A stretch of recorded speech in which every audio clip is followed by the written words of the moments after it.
Hi guys, welcome to Ashwin talks. இன்னைக்கு இந்த big Boss season 18 ஹிந்தியில் இந்த ஃபராக்கான் என்ன பண்ணியிருக்காங்க, நம்ம ஸ்ருதிகாவை கொஞ்சம் இழிவாக பேசியிருக்கிறாங்க அந்த நிகழ்ச்சியில்.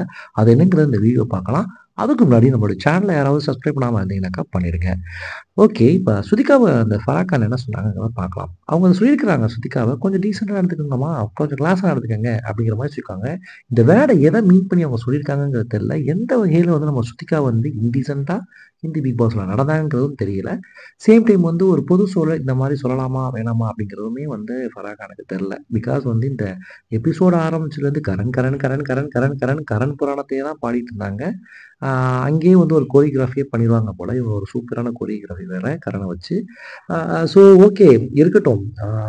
சும்மாவே கரனுடைய கேங் வந்து தங்கு தங்கு குதிப்பானுங்க. அந்த சில்பாவும் சரி, இந்த கரனும் சரி, சும்மும் சரி. இனிமேல் வந்து சொல்லவா வேணும். நம்முடைய அவினாஷ் கேங்கு தான் பாவம். அவினாஷ், அப்புறம் நம்மளுடைய விவியன், எய்சா ரொம்ப கஷ்டம். இவங்க ஆடுற ஆட்டத்துக்குலாம் வந்து ஒன்றுமே இல்லாமல் மாதிரி ஆயிடும். சேம் டைம் நம்ம ரஜட்டும் பாவம் தான்.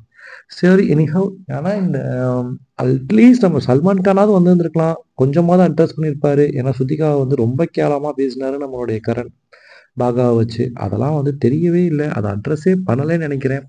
ஒருவேளை நாளைக்கு எபிசோடில் எதுவும் பண்ணுவாங்களாங்கிறதும் தெரியல. இந்த அளவுக்கு வந்து டேமேஜ் பண்ணி கரணை வந்து ரொம்ப ஹைலைட் பண்ணி அவர் தானே ஷோவோடைய டைட்டில் வின்னராகவே ஆக போகிறாருங்கிற மாதிரி ஒரு நடுவர் சொல்கிறது எந்த வகையில் நியாயம்னு தெரியல. ஓகே, இந்த வாரம் யார் எலிமினேட் ஆயிருக்காங்கன்னு பார்த்தீங்கன்னாக்கா, நம்மளுடைய சாரா தான் எலிமினேட் ஆயிருக்காங்கிற மாதிரி சோர்ஸ்லாம் சொல்கிறாங்க. சாரா வந்து முதல் ஆரம்பத்தில் நல்லா இருந்தாலுமே கொஞ்சம் ஃபிசிக்கல் வயலன்ஸில் ஈடுபட்டதுனால கொஞ்சம் வாரங்கள் அமைதியாகவே இருந்தாங்க. இந்த வாரம் நாமினேட் ஆன உடனே அதான் சாக்குன்னு சொல்லிட்டு எல்லாருமே அவங்கள வந்து ஓட் கம்மியாக போட்டு தூக்க வச்சிருக்காங்கன்னு நினைக்கிறேன். எனிஹவ், சாரா வந்து நம்மளுடைய ஸ்ருதிகாவோட கொஞ்சம் நல்லா ஃப்ரெண்ட்லியாக வந்துட்டு இருந்தாங்க. பட் எவிட் ஆயிட்டாங்க. மேலும் வீடியோஸில் என்ன நடக்குதுங்களா